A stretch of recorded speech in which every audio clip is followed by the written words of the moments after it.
പുതിയൊരു വീഡിയോയിലേക്ക് എല്ലാവർക്കും സ്വാഗതം. ഇന്ന് നമ്മൾ തയ്യാറാക്കാൻ പോകുന്നത് ബ്രേക്ക്ഫാസ്റ്റ് ആയോ ഡിന്നർ ആയോ ഉപയോഗിക്കാൻ പറ്റിയ നല്ലൊരു റെസിപ്പിയാണ്. അതിനായിട്ട് ഉരുളക്കിഴങ്ങ്, മീഡിയം വലുപ്പത്തിലുള്ള ഉരുളക്കിഴങ്ങ് നമ്മൾ എടുത്തിട്ടുണ്ട്. ഒരു സവോള അരിഞ്ഞെടുത്തത്, ഒരൽപ്പം ഗോതമ്പ് പൊടി. ഇനി ഇത് തയ്യാറാക്കുവാനായിട്ട് ഒരു ചട്ടി എടുത്തതിന് ശേഷം ചട്ടിയിലേക്ക് നമുക്ക് ഈ ഉരുളക്കിഴങ്ങ് ഇട്ട് കൊടുക്കാം.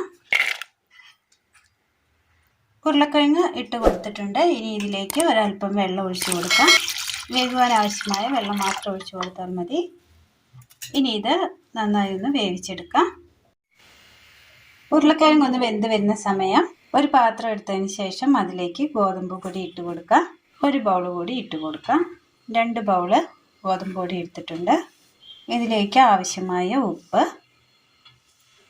ഒരു കളറിന് ഒരു മഞ്ഞൾപ്പൊടി കുറച്ച്, ഒരൽപ്പം ജീരകം, ചെറു ചൂടുവെള്ളം,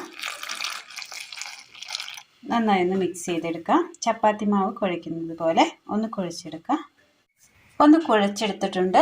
ഇനി ഇതിലേക്ക് ഒരൽപ്പം ചീര അരിഞ്ഞത് കൂടി ഇട്ട് കൊടുക്കാം. നന്നായി മിക്സ് ചെയ്യുക.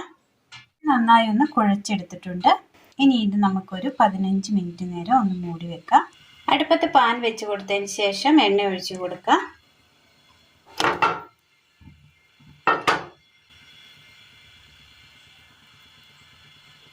കടുക്,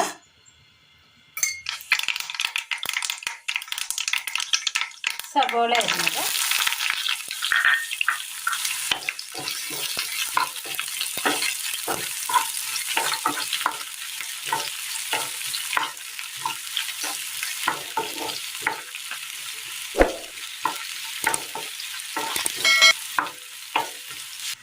ഉരുളക്കിഴങ്ങ് വെന്ത് കിട്ടിയത് നമ്മളൊന്ന് തണുക്കാനായി വെച്ച് കൊടുത്തിരുന്നു. ഇതിനി നമുക്ക് നന്നായി ഒന്ന് ഉടച്ചെടുക്കണം.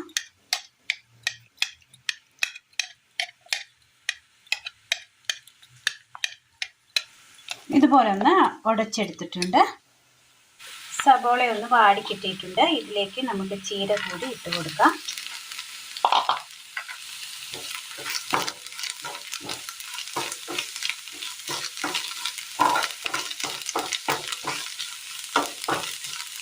ഇതിലേക്ക് ഇഞ്ചിയും വെളുത്തുള്ളി ചതച്ചത് ഇട്ട് കൊടുക്കാം.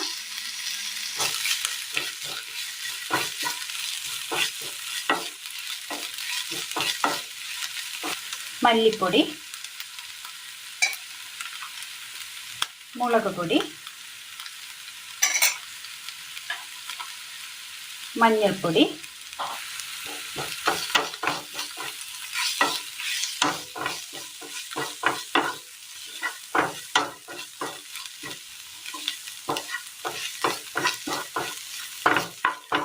ഇതിലേക്ക് നമ്മൾ വേവിച്ച് ഉടച്ചു വെച്ചിരിക്കുന്ന ഉരുളക്കിഴങ്ങ് കൂടി ഇട്ട് കൊടുക്കാം.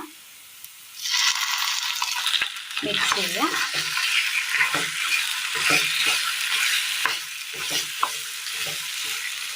ഇതിലേക്ക് ഒരൽപ്പം ഉപ്പ് കൂടി ചേർത്ത് കൊടുക്കാം. ഉരുളക്കിഴങ്ങിൽ ഉപ്പ് ചേർക്കാതെയാണ് നമ്മൾ വേവിച്ചെടുത്തത്.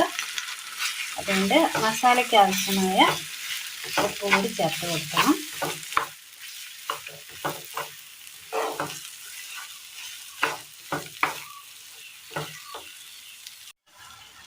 ഇത് നന്നായി ഒന്ന് മിക്സ് ചെയ്തെടുത്തിട്ടുണ്ട്. തീ ഓഫ് ചെയ്യാം. ഒന്ന് തണുക്കാനായിട്ട് മാറ്റി വെക്കാം. 5 മിനിറ്റ് നമ്മൾ മൂടി വെച്ച മാവ് നമ്മൾ എടുത്തിട്ടുണ്ട്. ഇനി ഇത് ചപ്പാത്തിക്ക് കുഴയ്ക്കുന്നത് കണക്ക് ചപ്പാത്തിയുടെ ഉരുളകളാക്കിയതിന് ശേഷം ഇതൊന്ന് പരത്തിയെടുക്കണം. ഇതുപോലെ ഒരൽപ്പം വലിപ്പത്തിൽ തന്നെ നമ്മൾ മാവ് പരത്തിയെടുത്തിട്ടുണ്ട്. ഇനി ഇതിലേക്ക് ഈ മിക്സിങ് വെച്ച് കൊടുക്കാം.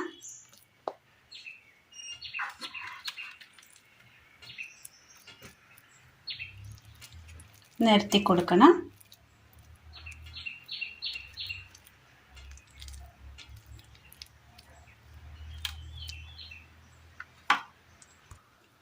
ഇതുപോലെ നമ്മൾ നിരത്തി കൊടുത്തിട്ടുണ്ട്. ഫുൾ ഫില്ലാക്കി കൊടുത്തിട്ടുണ്ട്. ഇനി ഇതിന് മുകളിലായിട്ട് ഒരു ലെയർ കൂടി വെച്ച് കൊടുക്കാം. മൂടി വെച്ച് കൊടുത്തിട്ടുണ്ട്. ഇനി ഇതിൻ്റെ സൈഡൊന്ന് മടക്കി കൊടുക്കാം. ഇങ്ങനെ നമ്മൾ സൈഡ് മടക്കി കൊടുത്തിട്ടുണ്ട്. അടുപ്പത്ത് പാൻ വെച്ച് കൊടുക്കുക. ഇതുപോലെ ഇച്ചിരി എണ്ണ ഒഴിച്ച് കൊടുക്കണം. ഇതിലേക്ക് നമ്മൾ തയ്യാർ ചെയ്ത് വെച്ചിരിക്കുന്ന വെച്ച് കൊടുക്കാം. അതെടുക്കുമ്പോൾ നമ്മൾ കട്ടായി പോകാതെ സൂക്ഷിച്ചെടുത്ത് അതിൽ കൊണ്ടേ ഇടണം. അപ്പോൾ നമ്മളത് നല്ലതുപോലെ കൊണ്ടുപോയിട്ടിട്ടുണ്ട്. ഇതൊന്ന് വേവിച്ചെടുക്കാം. ഒരു സൈഡ് നന്നായി ഒന്ന് മൊരിഞ്ഞു വന്നപ്പോൾ നമ്മൾ തിരിച്ചിട്ട് കൊടുത്തിട്ടുണ്ട്. ആ സൈഡ് കൂടി ഒന്ന് വേവിച്ചെടുക്കാം. ഇരുപുറവും നന്നായി റോസ്റ്റായി കിട്ടിയിട്ടുണ്ട്. ഒരു പാത്രത്തിലേക്ക് മാറ്റി കൊടുക്കാം. അങ്ങനെ നല്ല ടേസ്റ്റിൽ തയ്യാറാക്കി എടുക്കാൻ പറ്റിയ ഡിന്നറായും ബ്രേക്ക്ഫാസ്റ്റ് ആയിട്ടും ഉപയോഗിക്കാൻ പറ്റിയ നല്ല ടേസ്റ്റിൽ തയ്യാറാക്കി എടുക്കാൻ പറ്റിയ നല്ലൊരു മസാല പറാത്തയാണ് ഇന്ന് നമ്മൾ തയ്യാറാക്കിയത്. എല്ലാവർക്കും ഒന്ന് ചെയ്ത് നോക്കാവുന്നതാണ്. വെരി സിമ്പിൾ റെസിപ്പിയാണ്. അപ്പോൾ എല്ലാവരും ഒന്ന് ചെയ്ത് നോക്കണം.